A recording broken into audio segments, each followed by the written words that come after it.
How's it going, everyone? Brad here. Welcome back to another update episode on the Sober Motivation Podcast. On this episode, we've got DJ and Jason. Incredible stories. Thank you so much, guys, for jumping on here and sharing the updates with us. It's been incredible with the update series to hear how people's lives changed and how giving up alcohol and substances once felt so impossible.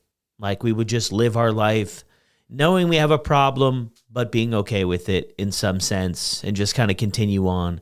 And then people give themselves a chance, put in the work, and their life completely changes. So check out the updates from Jason and DJ. I really enjoyed these chats. Love these guys so much. Now let's get to it. Welcome back to another update episode. Today we got my good buddy Jason with us. Jason, how are you? I'm good, brother. How are you? Thanks for having me. Yeah, man, I've been excited to get this on the calendar for a bit to connect with you. I mean, give us a quick snapshot of where things are at. I mean, we first connected on the podcast, feels like years ago. Yeah, I shot my shot with you at 6 months. I was like, hey, man, can I get on the podcast? It's been 6 months for me, and it's been transformative. And kudos to you. You responded. You're like, yeah, let's grab a spot. And we've been buddies ever since. But it's been great, man. It's been... I say it all the time, but I've made a few good decisions in my life, but this one was by far the best.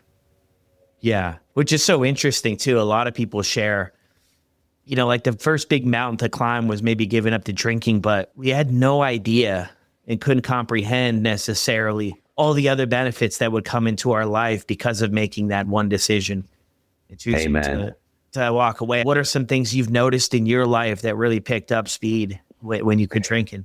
Jeez, dude, everything, everything. It's unbelievable. All of the attention, energy, and focus that I was putting on drinking, what I was going to drink, how much I was going to spend, who I was going to drink it with, where I was going to drink it with.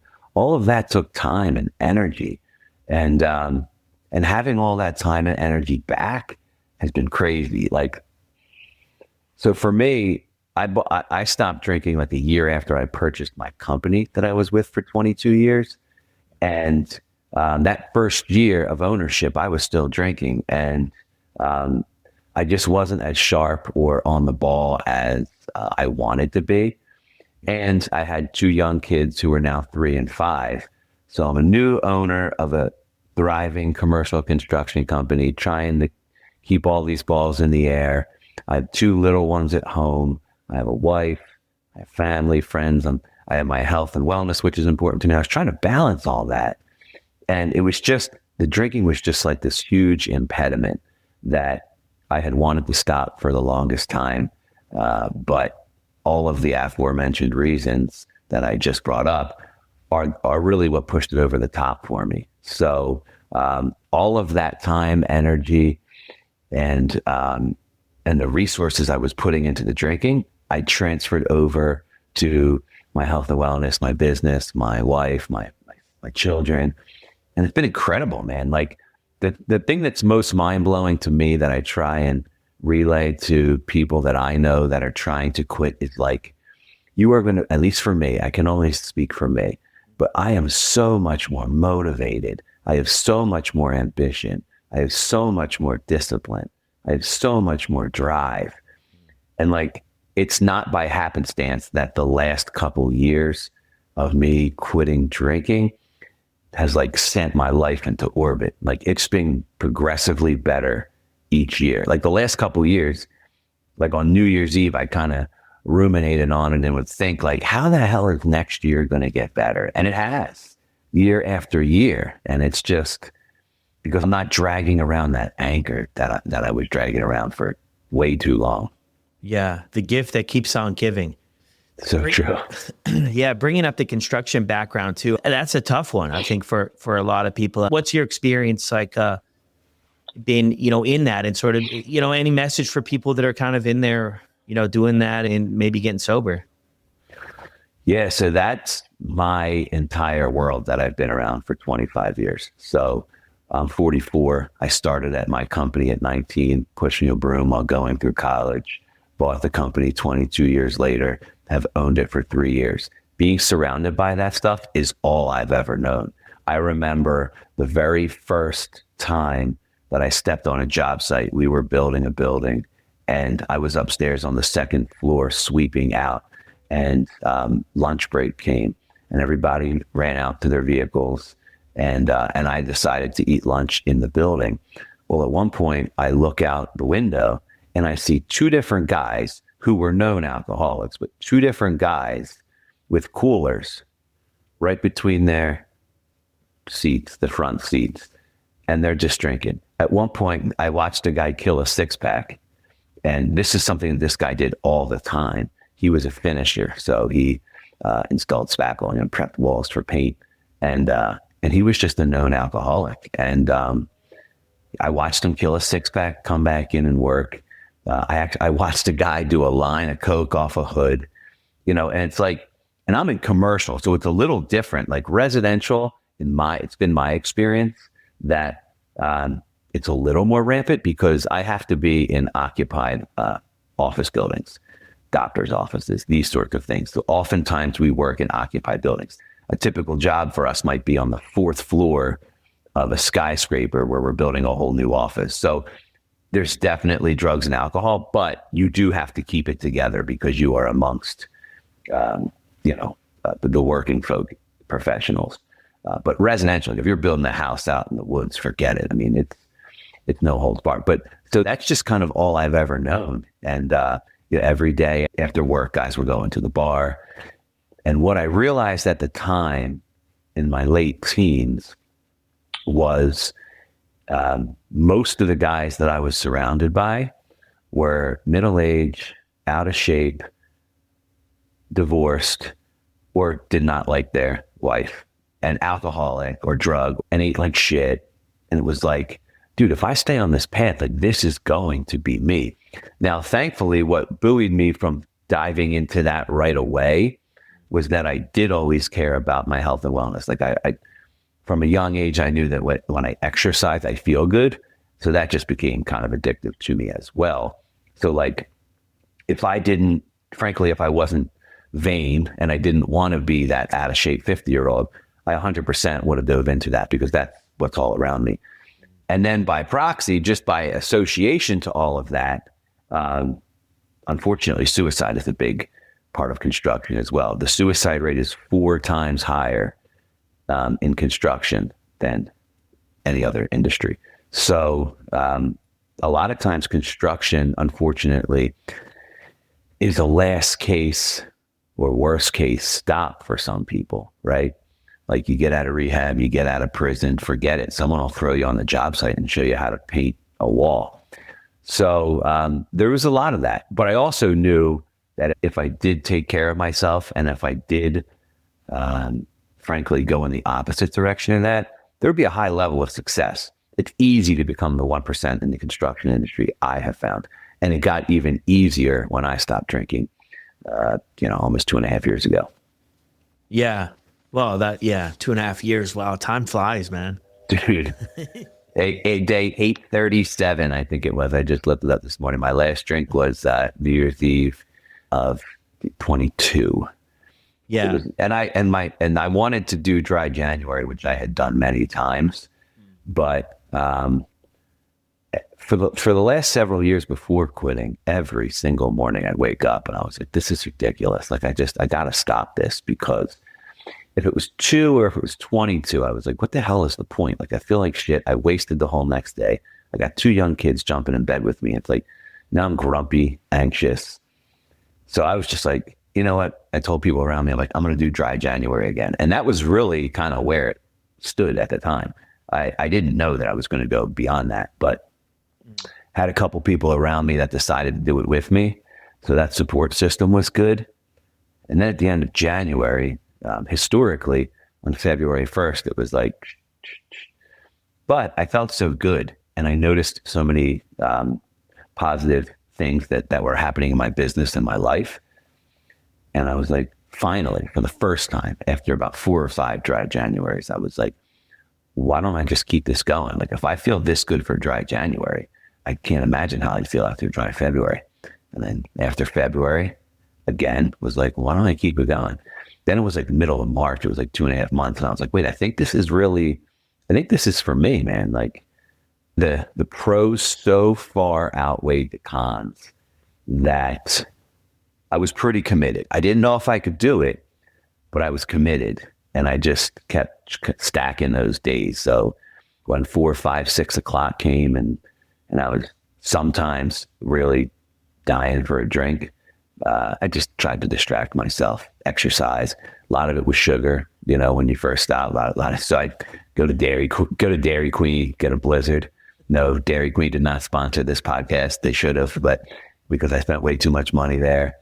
And then I just knew. I heard Ed Milet say, just try not to drink for one more day. And that's kind of what I just kept in the forefront of my mind. I knew that if I could get to sleep, and sometimes if you just go to sleep earlier, you're like, fuck it, I'm just going to try going to sleep earlier to kill this craving. But I knew that if I could get through the evening, that I would not regret it the next morning. And in fact, I would feel proud of myself. And I did. You know, as soon as I would kind of come to when I woke up, I was like, yeah, you know, day 30, whatever it was. And I just kept kind of stacking them. And then I just, my big worry was summer. You know, what am I going to do there? But I thought if I could get enough foundation under me before summer, that I would have the kind of strength that it took. And I did. And then at 6 months, I was like, sobriety's great. This is awesome. I want to tell everybody. Like, I just want everybody to feel this way. And that's when I found you. It was like, hey, can I get on? And so it goes. But in my heart and in my head, I'm done. But like all of us, I'm still taking day by day. Yeah, and I think that's such a powerful message. You know, I mean, I think as humans, we want to have all the answers kind of before we get started on something. You know, we want to be motivated. We want to see the roadmap. But I think the reality is sometimes it just is, you know, very often in this journey is just for today, right? We're not, you know, we can worry about the weddings and, you know, the summer that's right around the corner, all the birthday parties, the New Year's, like we can worry about all that stuff. But the reality is we just got to do our best today. That's all we have right now is today.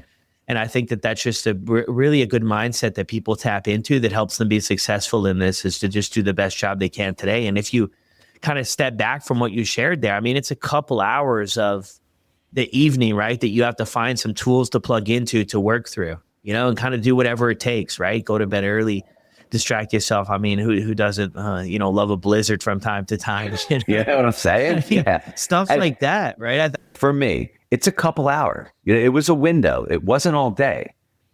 And so it's not like I was kind of feeding all day. It was, you know, 4 to 7 or 8 o'clock. And if I got past that, I was like, well, there's no sense drinking now for me. Yeah. I think for a lot of people too, I think that's what it was always for me, unless it was maybe a football and I could, you know, act like I was interested in watching football, but I was just interested in drinking beer, man. I could have actually cared less, but it was kind of a permission slip that, you know, other people were doing it, kind of like my normie friends were, you know, kind of getting way out of line. Then I could just slide in there and, you know, kind of act the fool real quick and be fine. Yeah, just keep things going, right? And now I love that too, and like all the changes that happened. But I mean, you know, you share there in 6 months, you're experiencing all these benefits. I think when we're drinking too, we don't necessarily connect the dots to not drinking is going to improve all these areas of our life. I don't know, we can't see it or what it is, but you're waking up every day. And I mean, when you zoom out a little bit and look at it too, waking up, not feeling good, and then you share having so much more success and so much more plugged in and motivated on this side, it makes perfect sense. When we wake up and we have that anxiety that's just haunting and won't go away until lunchtime, and that's how we start our day, with just the adrenaline, the fight or flight and everything. And it's just like everything kind of piles on to start our day. You know, every day's not great, but it's like, come on. I mean, to get that opportunity every morning to wake up with a clear mind and a different vision for things changes everything. Yeah. When I quit, I thought all I was doing was eliminating something from my life. I had no idea the amount of beauty that would come into my life. That's not something that that I was privy to or even really heard people say. You know, when you think of quitting drinking, you're thinking, okay, I'm going to go along in life and now I'm just going to stop drinking. Well, how am I going to deal with my childhood trauma? How am I going to deal with my PTSD? How am I going to deal with my work stress? But you find ways, you find what works for you. And for me, it was really dialing in on my personal development. For some people, maybe it's finding their community, community is a big part of that. I'm a little bit of a lone wolf. So like the beauty of connecting with you is that, I could be a recluse to get through my journey, but then still plug into the community and listen to the podcasts and read. And so definitely surround yourself with like-minded people. And something that I tell everybody who asks me kind of how to do it or what it's like in the beginning, I always pull something that you told me almost 2 years ago was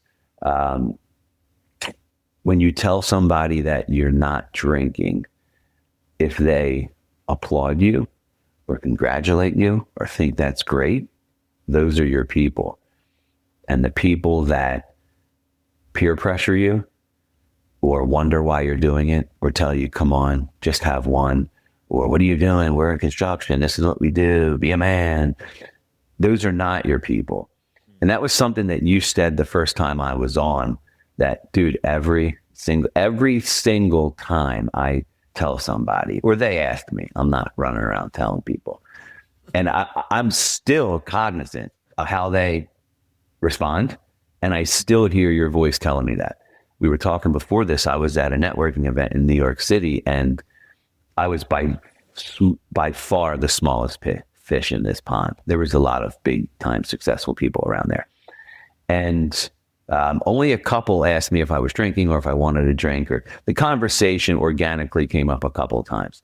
And all of those people, to a man, were like, oh, good for you. That's awesome. And I have learned that people doing better than you will never criticize you.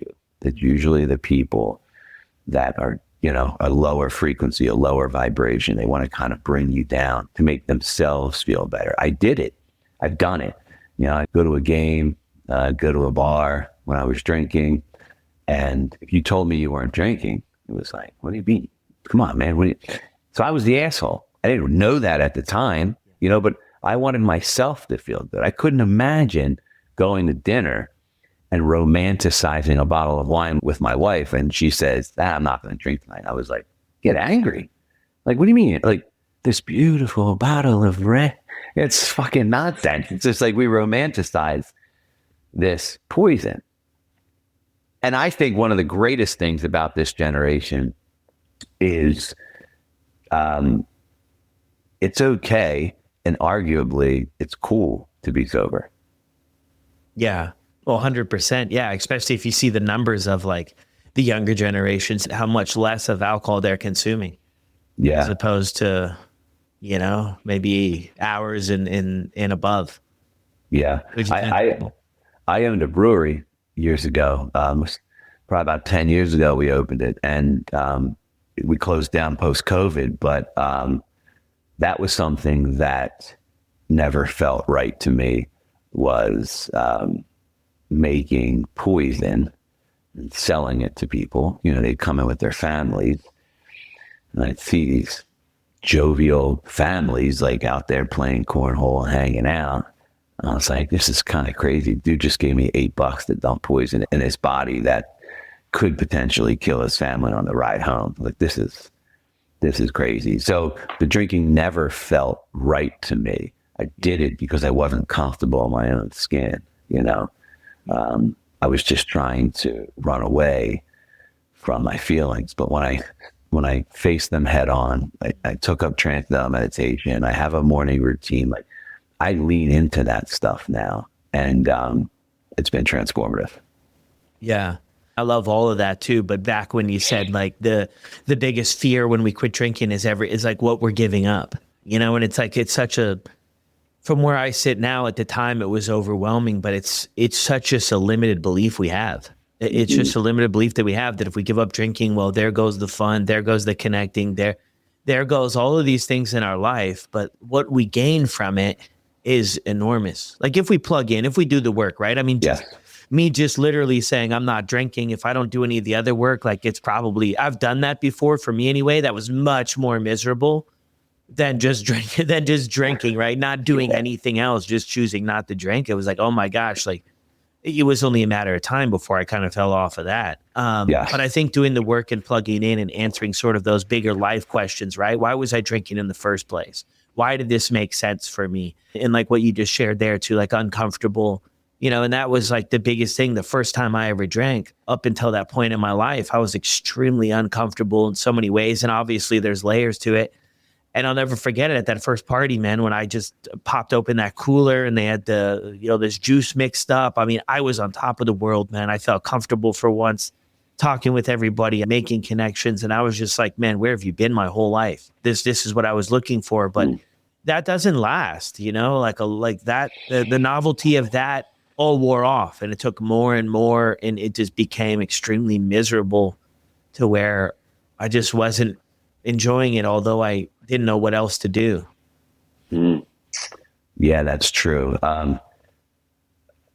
When I think about the very first time that I ever drank, it kind of makes me feel quite emotional because I honestly hadn't thought about it in, I don't know, 25 years or something. But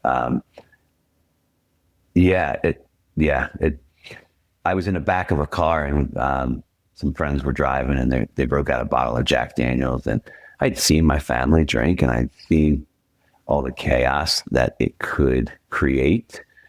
So I kind of stayed away from it, but I was in high school and we were driving around in a friend's car that pulled out a bottle of Jack and we're passing it around, and it got to me. I was like, oh, it smells like shit. Like no way. Like I wasn't interested, but I did it. And bro, I was like, after the initial yuck factor, I was like, wait a second, I feel like, and we kept going and I just kept succumbing to the peer pressure. And after, several sips, I was like, man, I feel like I'm putting on like a suit of armor. I'm chatting with everybody. I'm feeling confident. And it was just all false. You know what I mean? Like for the first time, I didn't have to worry about my childhood trauma, or I didn't care what I appeared to be like to other people in public. And, that was dangerous, dude, because, it just got worse from there, and that wasn't me really. You know what I mean? Like that was not me. Like I was,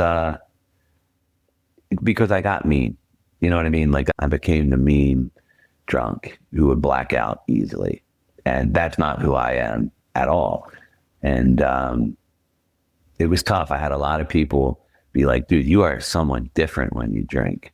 But I just kind of took it as like a badge of honor. I don't know, like, well, that's just another mask that I put on. Just fucking deal with it.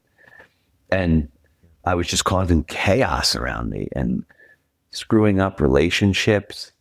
And it all started because A, I thought I wanted to fit in and be cool. And then B, it was like, this makes me feel good, but not everything that makes you feel good is good for you. Well, yeah, that's the truth, man.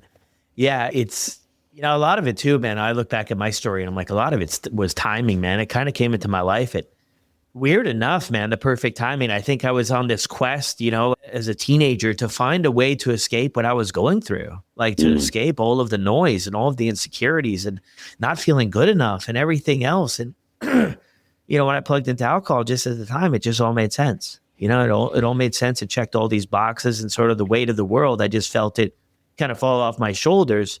And I think it does that for a lot of people. And then I think there's guys like us and people like us to where we're just looking for more, man. And the longer we keep alcohol in our life and reach for that easy solution, that cheap solution to what's going on internally, the more we get accustomed to it. So the less we plug into these other things. That was my situation anyway. I wasn't plugging into therapy or to mindfulness or to anything else that was productive. I was just like, why just spend $5 and it all kind of gets washed away? And I didn't really plug into other stuff, and that's why I taught with people too who are kind of noticing a slippery slope with alcohol in their life. And I'm like, look, the reality is the longer you keep it around, the more likely you are to lean on it heavier and heavier and heavier, even though that might not be the situation today. So quitting alcohol and walking away, it can be, huge benefit, massive changes. Jason, any other thoughts you have before we scoot? Well, just to kind of piggyback on what you just said, I think the best way to explain it for me was that when I found alcohol, it was like I found my new best friend. And then when I was quitting alcohol, it felt like I was losing my best friend. And I remember driving by the beer distributors and the restaurants and the first couple of days. And like at one point I cried. I was like, I can't believe I'm going home without my best friend. And that really messed me up.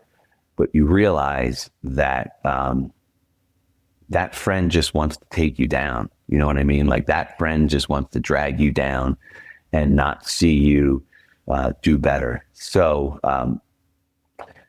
my thoughts are that I have so much gratitude for getting to where I am today. Like I always thought in my mind that I could do anything that I put my mind to, anything in life, except quitting drinking. I was always like, okay, I guess I'll be a successful businessman, a good husband, a good dad, but I'll just drink too much. And so to get here, I am extremely thankful and grateful. And I just hope and pray that people out there that want it do find a way to get there, one day at a time. The best advice I can give, like keep stacking those days, plug into how you feel emotionally and spiritually, because you'll start to realize, while I'm losing this, I'm gaining this, and then just really focus on that. Don't focus so much on that. I know it's difficult, but as a father to young kids, I thought it was quite contradictory of me to be giving my kids rules and drawing lines in the sand on things they can eat and can't eat, things they can and can't do. But when it came to me quitting drinking, that was just a flimsy rule. I was like, well, I don't have to listen to that. But so I just kind of told myself, like, you don't drink now. That's just not something that you do. And it's not easy, but pay attention to all that you're gaining when you quit and really lean into that and do it your own way. Just find your path. But just know that it's going to get a whole lot more better and beautiful, and just keep stacking those days. Yeah, that's so true. Yeah, find out what's working for you and plug into that.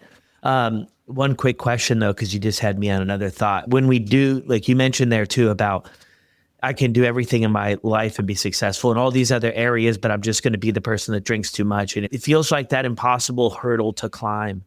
A lot of people share that maybe as they went, it was a lot smoother and maybe like easier, just for the lack of like better words, than maybe we thought it was going to be. When I quit drinking, I thought this was just going to be like, man, this is going to be so impossible, because I tried so many times and it didn't work. So I was like, this is just never going to be a possibility. But I got to be honest, as I started to kind of plug in and get help and support and got out of my own way, I have to report back that it was a lot easier than maybe I was even thinking about. It was still difficult, but it wasn't like that impossibility, a word that I attached to it. Like, what was your experience with that? Same. I couldn't have said it better myself. Yeah, I thought that like it was this insurmountable mountain that I was going to climb, and it was just going to be just awful the entire time and just a struggle. And every day I was going to want to quit trying. And to your point, it wasn't that. You kind of gained some momentum. You kind of gain traction. You gain footing with who you now are.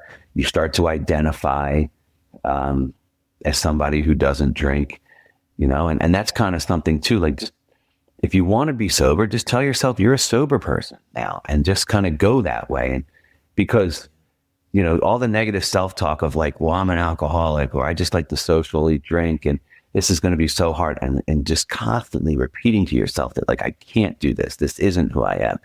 Just kind of tell yourself, I can do this, and this is who I am. And I'm going to identify as somebody who is sober. Do 25 push-ups in the morning, then that's it. And say, I identify as somebody that works out in the morning. But then that starts to kind of gain momentum, Yeah, building. Well, thank you, Jason, so much, man. Great to see you. You as well, brother. Before I go, I just want to tell you how much I appreciate our relationship. You have been the most important person in the entire world to me getting here. And I mean that from the bottom of my heart, that don't quit doing what you're doing, because I'm just an average guy. So that I know that if you're that important to me, you've got to be very important to many others. So thank you. Don't stop. Keep doing what you're doing. I love you. Thanks, buddy. Appreciate that, Jason. Well, thanks for letting me be part of the journey, man. That means the world. Likewise. Well, there it is. Jason's update. Great work, Jason. It really stood out to me. A lot of things in this conversation with Jason stood out to me, but one of them really being that he kind of got to a place in his life where it sounds like anyway that he accepted the fact that he was always going to struggle with alcohol. Like he would be really good in so many other areas of his life, but he would just always be somebody who drank too much. And that is a very common story we hear a lot. And it's also a common story here on the podcast and in the community and overall conversations with people, that a lot of us are able to kind of keep it together. Like it looks like we're keeping it together. We're making progress here, making progress there. But I think it's only when we actually quit and we get that clarity, maybe 3 months in, 6 months in, maybe after the first year, that we realize we were leaving so much on the table that we just didn't have any idea how alcohol was holding us back from pursuing our goals, from showing up in the way we wanted to, for being authentic, for living with integrity, and all of our values were suffering because we decided or were deciding to keep one thing in our life. But when we walk away, we have the opportunity to change so many areas. Of course, it takes time. None of this happens overnight. We always have to remember we didn't get to where we got overnight. It took time. It was progressive, and it's going to take time and be progressive on the way out too. But give yourself a chance. Thanks again, Jason. Now let's hear from DJ.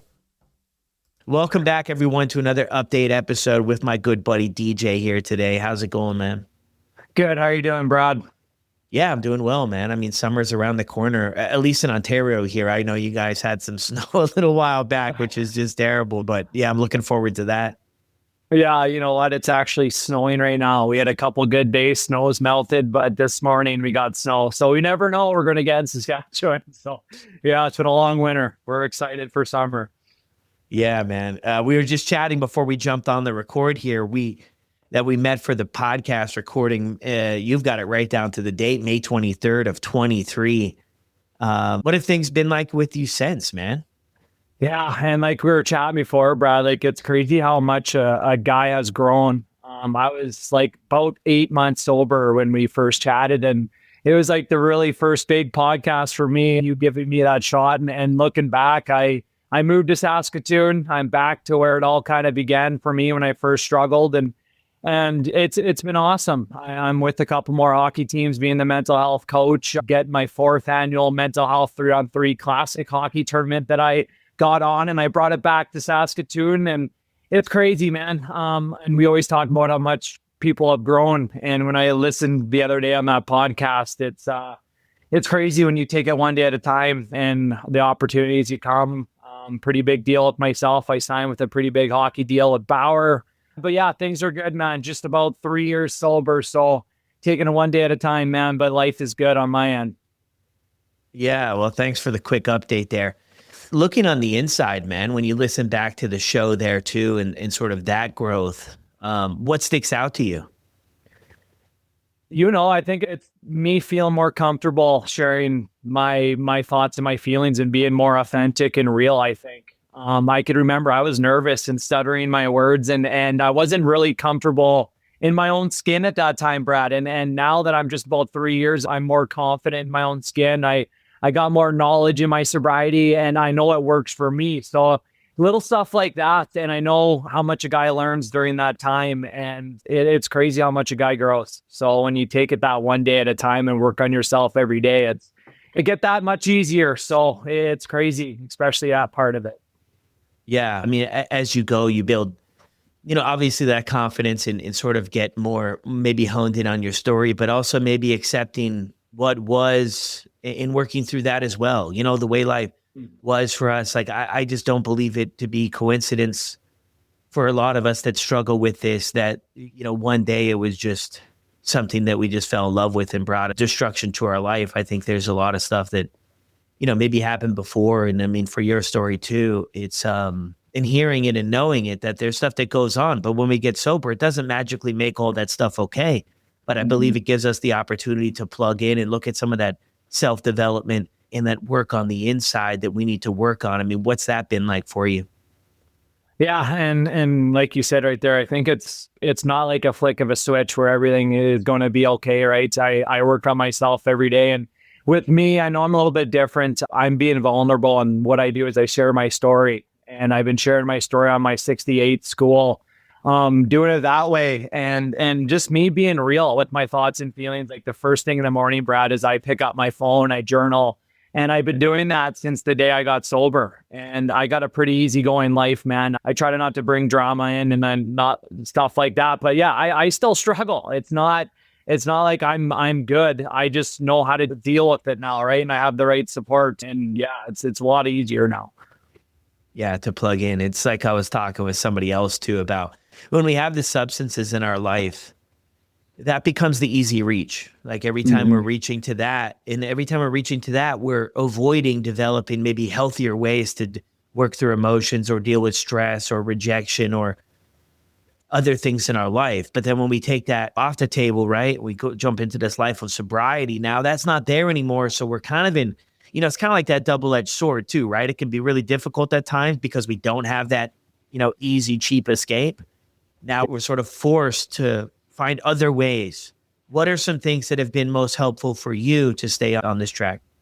Yeah, and that's really important. I think me is I've been getting back into the game of hockey. I think that is the number one thing for me, Brad. I had to leave the game for years just because of my drug and alcohol problem and me resenting the game. And now just me surrounding myself with the good people. And I was the skills coach for a U16 AA team and being a mental health coach. I'm on the ice every day, and it's crazy. And it goes back in the day, like you said, like the drugs and alcohol, trying to freeze your feelings and everything. That was me. I did that for 10 plus years, and I didn't know how to talk. I didn't know how to ask for help. And you're right. And even victories, Brad, even when I have a great day, when I do something good, it's like, what am I going to do to celebrate, right? It's usually grab that bottle. Well, not anymore. So I do other things. I go for walks. I pick up my phone. It's all those little things that really make a big difference in my life. Yeah. And plugging into the gym, I know that that's been a big part of your routine, especially getting into sort of this newer, I don't know if it's how new it is for you, but this newer thing of, starting your day that way, plugging in with the community too. I think there's that element there of, right, having mentorship and role models and people to look up to, I think has been really helpful for you as well. Just guessing from afar here. Yeah, no, 100%. You're right on that 6 a.m. club. I'm at the gym and surrounding myself with the right people. Everybody got ex-hockey guys that have a story as well. And it's good. I love it. It's good for my mental health, waking up, and I'm not going there to look good or like back in the day where I had to work out. It was mandatory to do fitness tests and everything. And now I'm free and I'm comfortable going in there and working on my mental health. And yeah, going to the gym is huge. And obviously giving back to the community, helping out kids, especially athletes. It's a big stigma going on, especially in sports with speaking up and everything. So I use my experience, my lived knowledge to help out these athletes. Something I wish I would have had when I was struggling. Yeah. On the athlete and the kids, the up and coming generations, what makes it so difficult for Yeah, I mean, the athletes, but I think this is probably across the board for young people in today's world to share what they're actually struggling with. Like what makes the barriers there for them that makes it difficult to talk with people. Yeah, and there's a couple things to do with that, and obviously everyone's different, but judgment, that's a big thing. Social media, scared of what your buddies are going to think about, especially as a young kid, right? And I'm going to get back to this athlete thing. I work with tons of athletes, and I'm big about being vulnerable, right? And I'm saying, if there's anything bugging you, reach out to your mom and dad, reach out to your support system. But half these kids are coming back to me, Brad, saying, well, I'm scared to tell my dad or my mom this because they're more competitive than I am, or they don't want to let them down. So that's a big barrier, is what to say to mom and dad. What are their reactions? You know what I mean? So it's very important to have guys like myself, like you, have that lived experience so these kids could go to without judgment. So it's big, and especially hockey nowadays, how competitive and crazy it really is, and all this social media stuff. It's that big fear of judgment. And, you know, when people, especially a man, right, when you're talking about your feelings, asking for help, where your buddy's going to think less of you, that's just an automatic thing these young kids are doing. But yeah, this life right now, man, this world's pretty crazy. But yeah, it's mental health is very important nowadays. Yeah. I mean, thank goodness, man. I mean, growing up, my first phone didn't have social media on it. Like that just is a big wrench in the tire for people. As much good as it brings, there's also that flip side of the coin too. Things can travel really fast. We see the stories all the time about how it's affecting, young people too, and how they're learning and how they're adjusting, and just sort of, it kind of can feel like, I would guess, like somebody's always watching, and things can travel fast. So if you slip up or miss out on one thing, yeah, then it can go fast in the wrong direction. And the sad reality of it is social media really pushes forth these big shock stories or stuff like this, right? That a lot of people react to. That's not always the most positive thing. Interesting, you bring that up too, right? About kind of going to parents and going to other supports. I think there's one thing to where parents are always like, they're always there for us and they'll always support us. But I always wonder sort of that example too, that we pick up on, like, are they sharing their emotions? Are they being vulnerable in their conversations and in sharing with us? Are they being vulnerable with us too? I think it kind of is that unspoken message too, about why maybe it's difficult. That's why it's great, man. You're out there sharing at these schools. And I mean, a big part of your message is like, it's okay to not be okay, but let's just have a conversation about it. So many people, even the work I do, I find are just so scared to have that, even just to have that conversation, because there's so many barriers kind of between our ears to do it. Always curious, man, to your family, your mom and dad are a big part of your story, right? Where you kind of go in there and you're like, I need some help. And I think it changed everything for you, just to be able to let your guard down and share with them. How have things been going with that relationship? You know what? It's stronger than ever. I get teared up ever even thinking about and talking about it, man, because they did save my life, and they didn't really know much about mental health, and I don't blame them back in the day, right? And they're learning just as much as I am, and obviously they're one phone call away, man. Like I said, I call my mom every single day, and my dad, I call my dad every day, and they make trips up to Saskatoon and come stay with me for a weekend. And I absolutely love that. So yeah, our relationship is stronger than ever. Mom's best friend, my dad's my role model. And yeah, it's awesome. My two brothers, man, we're stronger than ever too. My nephews, that was the biggest thing with me, was both my nephews, 10 and 7 years old, big hockey players, big baseball players, and me being a former athlete, I was supposed to be that uncle, right? Help my nephews out, and I wasn't there during my drug and addictions. And now I love it, seeing them and going to watch them play hockey and giving them gifts and stuff. So it's awesome, Brad. It's definitely a life changer, having a family like that on my side. Yeah. And I mean, which is incredible too. I saw for Christmas there, I think you got some sticks for the team and everything, for the kids and stuff. That's what it's all about. But I think it's that message that you send is such a strong one, man, that you have to open up and let people know what the heck is going on with you if we want them to be able to support us appropriately or to be there for us. I think a lot of Exactly. times we can get caught up in wondering why people aren't helping us and why they're not supporting us and why this and why that. And the reason is they have no idea what the heck is going Mhm. on with us because we're not sharing it. We're expecting them to be mind readers.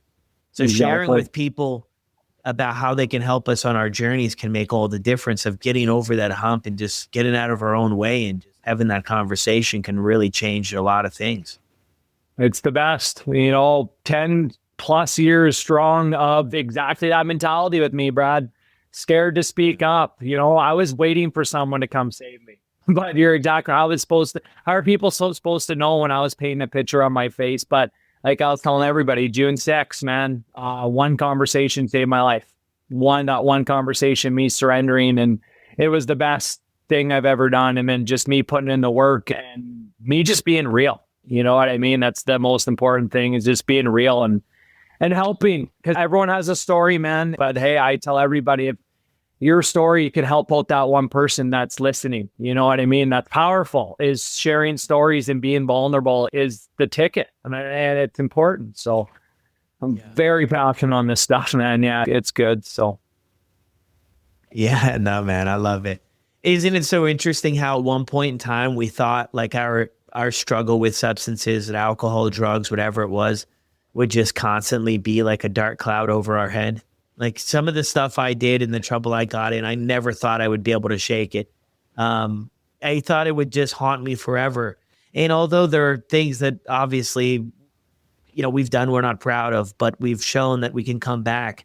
And it really becomes a massive asset, I think, to our life. It's the weirdest thing. It like flips around to where we have that mentality and that mindset now. If we were able to overcome that, there's literally nothing in our way that we can't do now. But it was one thing that felt like impossible, like literally a sober life to me felt impossible. It was outside of my understanding. But then when you get sober and you've been sober for a while, like substances, it's just like, that's impossible now to live that life. It's so strange how it shifts, man. A funny story, man. Yesterday, we're at HomeSense, man. My wife's favorite store, right? HomeSense, Winners, all that stuff, man. And so I'm sitting I came back from Home Depot with a couple of the kids. She went in with one of the other kids, and of course, kids when they're growing up, they want to be a police officer or a firefighter. That's sort of my little boy. That's what he wants to be, a firefighter. But he was talking to this police officer, and she comes out, and then they're like, "Oh yeah, we love a police officer." Blah blah blah. Long story short, she was like, "Hey, you guys want to see in the car and see all the tools, right? Really cool." She's showing them in the parking lot, the trunk and the back seat and all this stuff. And I'm just thinking about like my life, man. Where I used to be on the other side of those conversations, and I'm just like, this is wild, man. I mean, she's getting stickers of the dogs and playing cards and stuff for the kids, and they're all fascinated. They're turning on the lights, they're running the siren here in the parking lot, and I'm just like so grateful, man, for me personally, like just to not be living in the shadows, not to be living with this big secret anymore. I know. And to have made the changes, man. Any thoughts on that for your own story? Yeah, dude, 100%. And me going back and my hockey career, I was a hockey player. I wasn't known as just DJ. It was always, hey, this is my buddy DJ, the hockey player, right? And when my career was done, cut short due to my mental health, I thought the world was over. I thought I was a nobody. My identity, I didn't know who I was. I didn't know if anybody was going to like me, Brad. That's how easy that is when all that drugs and alcohol just took over my mind and everything. And then you're right, it's crazy, but it's those little victories, hey? Just like that you said yesterday, it's those little victories. My little victories, man, it was 2 days ago, we had our first rain. And waking up at going to the gym at 5:30 in the morning and smelling that fresh air, like, back in the day, I would still be up and I wouldn't appreciate those little things. But yeah, man, it's those little things that you appreciate, even going to restaurants and going to patios. And this is the year where golf courses open. This is where patios are opening. This is the beer drinking weather. The barbecue is opening, and that used to trigger me all the time. And now it's just like I have more fun barbecuing without having an alcoholic beverage. I absolutely love it. And yeah, it's crazy how much time you work on yourself. And now those substances that you thought you needed your whole life, that you needed to get by on, is in the back burner now. So yeah, it's good sober, man. I got, all this opportunity and I got my life back. I tell everybody I got my life back because I am being real. So it's good, man. Yeah, those wins, man. All those wins add up. And now you mentioned too, you're back in the big city and Yeah. hosting your tournament too. Shedding light on your story, and you bring in other people too, other speakers as well. I'm hoping someday I'll get the invite, man, to be a part of the big tournament. Yes, you will, man. You have to. Honestly, it's great. And like I said, it all came from a little idea. I wanted to give back to the hockey community. And yeah, 3-on-3 got mental health with people lived experiences, former athletes, non-athletes come in and share stories, the 7 to 16-year-olds. So it's nothing but fun, man. With something I wish I would have when I was younger. We got tunes blaring during the games. We got professional play-by-play announcers for the kids. We got customized jerseys, swag bags, prizes, and yeah, it's tons of fun. So yeah, we got to get Big Brad to come out. It'd be unreal. Come to Satsky, man. It'd be awesome. We've been talking about it for how long? So years, man. And it's an incredible thing you're doing there. Just moving towards wrapping up, man. Is there anything that you want to mention that we didn't chat about? I think we kind of attacked everything, Brad. I mean, just kind of from me to you, man. We first met, what was it? Yeah, two years ago in May there, and you're kind of one of the guys we stuck together, right? So you're a guy called, we tried to do our Monday phone calls and stuff. So it's crazy. The people that you find during your sobriety, I'm big into that, right? You can't get sober by hanging out the same crew. We talk about that all the time, right? And I had to do that. I had to go down my lonely path. I had to leave my buddies behind and to leave room for the right people that want to help you grow. And Brad, you're one of them, man. And I just want to say thank you, dude. And then life is good, dude. So you meet the right people when you're on that sober journey, man. So anyone out there who is struggling, it is okay to not be okay. I always say it. It is okay to be sad. It's okay to be mad. It's okay to have a bad day, but pick up your phone and talk about it. So yeah, that's appreciate it, Brad. Everything you're doing, man. It's awesome what you're doing too. So thank you. Yeah, beautifully said, man. Yeah, and thank you too, dude. I always look forward to a good chat with DJ. One of these days we'll get together. It's so powerful too, man, that just asking people for help, just reaching out and talking to the right people. But I find a lot of value in what you just said there too, is I think at times people get on this journey of sobriety, but they have reservations, man. They're wanting to keep things in their life that don't serve them anymore because sometimes, not sometimes, a lot of the time, I think it's easier to live comfortable and know the outcomes, even if they're detrimental and destructive, because the fear of the unknown is a real thing. But I love that you brought that up, because I believe that we do have to let go of things of the past, because the cup can only hold so much water. And if it's filled with everything that was, we're not going to be able to find out what's to come. We're not going to have room for that, for the new friendships or the relationships, the opportunities in our life, whether it be career or whether it be personal development. If we hold on to that old belief system that's kept us stuck, we're not making room for what's to come. So I think that we can relate to in so many areas is there's some things that we have to let go of. Do you have something, Brad, that besides obviously people, do you have anything that you could share that you had to leave behind that was hard? Dude, I mean, I was kind of forced to leave everything behind, except for myself, right? But I mean, limiting beliefs, of course. I mean, I always leaned on that story I told myself. I mean, I failed every test I ever took, and I graduated high school from a rehab. I mean, I went to the psych ward for, different things at UNC Chapel Hill a couple times, and I was a convicted felon at 18, 6 times, and getting convicted felon again at 22, and I started getting in trouble when I was 16 and on probation. I mean, you name it, buddy. I mean, it was limiting belief after limiting belief from real world circumstances. So of course I didn't think I was gonna, amount to a whole heck of a lot. Yeah. How long did it take you to get over that? Like, I know it's like, do you remember a time frame where you finally started accepting Brad of who you are in your past?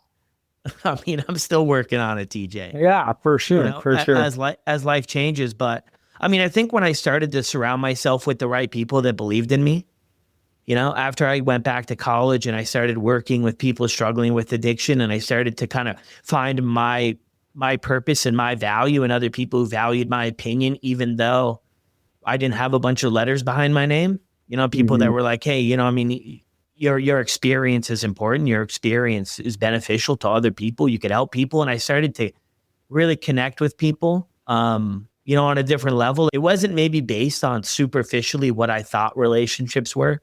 Like I Mhm. thought the way I was going about friendships and relationships was just completely wrong for so long, you know, but I didn't know better. It all comes back to like, you only know what you know, man. You know, you Mhm. think you know a lot, but the longer and longer I'm kind of around, and every day I realize I know less and less, you know? So it's Which is like, kind of a good thing, yeah. So, I mean, I think it was you a know? gradual process of kind of the rebuild, right? One foot in front of the other, scraping my knees along the way, taking chances, you know, things not working out, but not quitting, you know? So it's like Yeah. they were in some repeat, but I had to do a complete rebuild, you know, from basically nothing. When I Mhm. moved back to Canada, I got put on a plane and I had a cardboard box with cards from my grandmother, my parents, like whatever. That's all I had. That's all I owned. I didn't even have shoelaces in my shoes. And they were like, yeah, Yeah. you're going here, you know? So it was like that forced. I didn't have to. I mean, in a lot of ways, it was a blessing though, DJ, because I didn't have to worry about talking to buddies. I didn't have to worry about Mhm. how I was going to figure it out in this small town, and I didn't have to figure that out. So like at the time, it was like, oh my gosh, this is the worst thing that ever happened in my life. But when I look back now, I was like, thank gosh, that was the best thing that ever happened in my life. I wouldn't change it Yeah. for a thing. I would do it all over again if I could end up where I am today. You know, it's but sometimes when we're in the thick of it, we can't see where we're going to end up. But we have to trust the process that if we keep putting one foot in front of the other and making the right choices, that we're going to end up in a good spot. Yeah, I love that, man. 100%. 100%. Love that, dude, because it's so true. And then it's crazy, eh? When you're in the thick of things and you think it's all over, but you're right. I'm happy I went through my past. I wouldn't be where I am today. You know, but when you're in it, you don't realize that, right? And there's so much power in that, man.